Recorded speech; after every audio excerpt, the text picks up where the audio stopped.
Assalamualaikum warahmatullahi wabarakatuh. Selamat pagi dan salam sejahtera buat kita semua.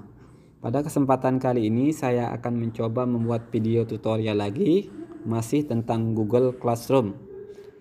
Cuman pada kali ini saya akan membuat video untuk guru, karena ada sebagian teman-teman guru kita minta untuk dibuatkan tutorial penggunaan Google Classroom dari HP.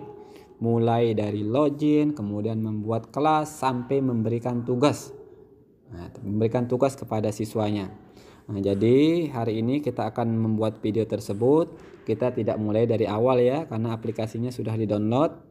Artinya tinggal kita buka. Yang perlu kalian atau Bapak Ibu ketahui bahwa aplikasi Google Classroom untuk guru atau untuk siswa sama saja. Cara loginnya pun sama-sama membutuhkan Gmail. Nah, kita mulai saja ya, kita coba. Kita buka Google Classroom. Nah, di sini yang membedakan adalah ketika kita memilih tanda plus di atas, gabung kelas atau buat kelas. Nah, jadi di sini, kalau untuk gabung kelas ini berarti Anda akan menjadi seorang siswa. Kalau kita buat kelas, jadi kita akan menjadi statusnya menjadi seorang pengajar dalam Google Classroom ini. Nah, karena kita sebagai seorang guru, maka di sini kita akan pilih buat kelas. Oke, kita akan coba buat kelas. Ketik buat kelas, kemudian di sini harus setuju ya, saya telah membaca dan memahami, kemudian kita klik lanjutkan. Oke, jadi nama kelasnya misalnya kita buat SMK TKJ misal saja ya. Kemudian bagian dalam atau bagian luar terserah saja, atau tidak diisi juga boleh. Misalnya ruangannya ruangan 12A misal, kemudian mata pelajarannya misalnya DDG. Oke, kemudian tinggal kita klik buat. Tunggu proses selesai. Nah, jadi kalau sudah ada tampilan seperti di atas ini, itu artinya kelas sudah berhasil dibuat tanpa ada siswa. Ini belum ada siswanya ini ya. Nah, jadi untuk memasukkan siswa ke dalam kelas ini, kita boleh memberikan kode kepada siswanya. Nah, kode itu akan dimasukkan melalui gabung kelas yang tadi. Nah, video tersebut sudah dibuat sebelumnya, jadi bisa dinonton kalau ingin dicobakan untuk siswanya. Nah, sekarang kita coba ya di sini, dari mana kita melihat kode kelas yang kita buat dari SMK3-nya, dari mana kita dapat kodenya. Nah, maka kodenya itu untuk pertama bisa kita lihat dari anggota yang ada di bawah ini. Nah, jadi kalau kita klik anggota untuk pertama kalinya di sini, maka akan muncul kode. Nah, di sini dia kodenya. Ini adalah kode kelas untuk SMK TKJ. Nah, jadi kalau siswa ingin masuk ke atau bergabung ke dalam kelas SMK TKJ ini, maka dia harus mengetahui kode yang ada di bawah ini. JHRTODC. Ini adalah kode untuk SMK TKJ. Nah, atau dengan cara kedua, boleh juga kita menggunakan atau meminta emailnya. Misalnya kalau siswanya kita tahu emailnya, boleh juga dengan tanda plus yang ada di sini. Nah, jadi tinggal kita klik, kemudian kita masukkan email siswa tersebut, maka otomatis juga siswa tersebut akan menjadi siswa kita. Nah, akan tetapi di sini jika ada siswa yang sudah masuk atau bergabung ke dalam kelas, maka kode ini akan hilang, karena di sini akan ada tampilan nama siswa yang telah bergabung. Nah, jadi selanjutnya misalnya ada yang kelupaan bergabung atau bagaimana. Nah, bagaimana cara kita melihat kode kelas tersebut misalnya kalau ini sudah hilang. Nah, cara yang kedua untuk melihat kodenya adalah, kita kembali dulu ya. Ketika kita klik dulu kelasnya, kemudian pada lambang di sini kita klik. Nah, kemudian nanti pada bagian umum di sini akan kelihatan kode yang tadi. Nah, jadi kalau kalian lupa kodenya karena siswa sudah masuk, lupa kodenya, maka di ini kode yang perlu kalian lihat kembali untuk diberikan kepada siswa supaya siswa bisa bergabung ke kelas kalian. Atau kita contohkan saja ya. Jadi kodenya ini YHRTODC. Di apa dulu ya? YHRTODC. TODC. Oke. Jadi di sini saya akan mencoba masuk sebagai siswa. Nah, ini jadi Nakagen sebagai guru kan. Nah, kemudian kita undang yang namanya by Ulfa plus gabung kelas YHRTODC. Nah, ini ya contohnya ya. Ini masuk ke kelas. Nah, jadi by Ulfa ini sebagai seorang siswa ya. Nah, jadi sudah bergabung dia jadi sebagai seorang siswa akan tampilannya seperti ini. Dan yang membedakannya di sini adalah ketika dia melihat anggota, dia klik anggota yang di bawah, maka di sini akan muncul pengajarnya. Pengajarnya namanya Yadi Nakagen. Nah, jadi itu ya. Nah, jadi ini sebagai seorang siswa dan saya balik lagi ya ke login sebagai seorang guru. Yadi Nakagen ini guru ya. Nah, tadi sebagai seorang siswa, sedangkan di sini kalau kita klik SMK 3J anggotanya bahwa akan ada pengajar dan sudah muncul baru siswa kita namanya by Ulfa. Nah, satu orang siswa namanya by Ulfa. Nah, seperti yang saya bilang tadi bahwa sudah di sini sudah tidak ada kode tersebut. Nah, jika ada temannya atau siswanya minta kode baru atau kode lagi sementara kodenya sudah tidak ada di sini, maka ingat kembali ya bahwa kode itu bisa didapatkan dari klik SMK TKJ kemudian tanda setting yang ada di sini. Nah, ketika kita klik setting akan muncul kode itu kembali. Ini dia YHRTODC. Nah, jadi sampai sini bahwa pembuatan kelas dan masukkan siswa atau siswa bergabung ke dalam kelas sudah kita lakukan. Nah, sekarang dari pertanyaan teman-teman, bagaimana cara memberikan tugas kepada pada siswa. Nah, jadi siswa ini anggap contohnya satu siswa kita ya by Ulfa. Nanti kalau mau nambah lagi silahkan berikan kode. Misalnya sekarang untuk siswa tinggal kita klik untuk memberikan tugas.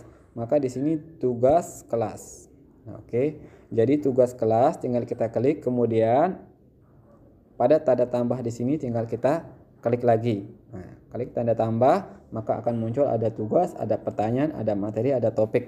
Nah, misalnya kita ingin memberikan tugas, maka tinggal kita klik tugas. Nah, di sini judul tugas. Misalnya judul tugasnya adalah mungkin ulangan mungkin ya. Ulangan harian. Misal. Kemudian deskripsinya kerjakan dengan baik misalnya. Kemudian poin nilai 100, batas waktu kalau ingin ditentukan misalnya batas akhirnya tanggal 11 hingga 19, kemudian waktunya sampai tanggal jam berapa, tinggal kita klik oke. Kemudian topiknya boleh diisi boleh enggak, topiknya misalnya tentang apa, tinggal kita klik. Nah, tugasnya itu boleh kita lampirkan. Nah, untuk melampirkan tugas, misalnya tugasnya dalam bentuk dokumen atau dalam bentuk gambar, hasil foto juga bisa. Maka di sini tinggal kita lampirkan pada icon yang seperti ini yang dilingkari. Tinggal kita klik yang itu, kita coba lampirkan. Nah, lampirkan dalam bentuk file kah atau dalam bentuk link atau dalam bentuk foto. Nah, jadi misalnya kalau dalam bentuk link ini, maka bisa tugas tersebut dalam bentuk Google Form. Google Form yang sudah Ibu pelajari, tinggal masukkan kemudian paste linknya di sini, atau dalam bentuk file. Misalnya ada dari tugasnya sudah ditulis, kemudian tinggal dipoto, tinggal masukkan file. Contoh seperti ini misalnya dari foto, kemudian tugasnya misalnya dari HP itu misalnya yang ini. Oke, misal saja ini kan contoh. Kita tinggal klik, tunggu proses uploadnya. Nah, di sini ini adalah tugasnya sudah diupload. Kalau sudah muncul di sini berarti tinggal kita kirimnya apakah mau kirim ke semua siswa atau nama-nama siswa tertentu, itu juga bisa. Nah, jadi kalau kirim ke semua siswa, maka tinggal klik semua siswa. Kalau hanya untuk siswa tertentu, tinggal kita klik misalnya siswa siapa yang remedi by Ulfa misalnya atau siapa. Nah, jadi kalau untuk semua siswa, contohnya semua siswa saja, tinggal kita klik kalau sudah terupload di sini, tinggal kita klik bagian ini. Tanda panahnya yang ini ya. Tinggal kita klik untuk mengirim tugas. Tugaskan.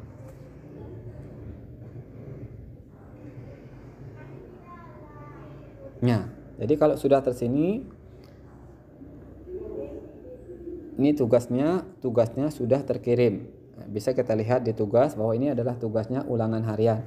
Nah, sekarang kita coba cek apakah siswa yang namanya Baik Ulfa menerima tugas ulangan harian ini. Oke. Nah, jadi kita akan coba ulang login menggunakan akun siswa yaitu Baik Ulfa ya. Ini Baik Ulfa.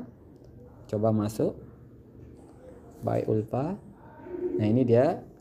Kemudian Baik Ulfa ini ingin mengetahui apakah ada tugasnya. Ini ya, tinggal diklik saja. Kemudian dia akan lihat di sini tugas kelas.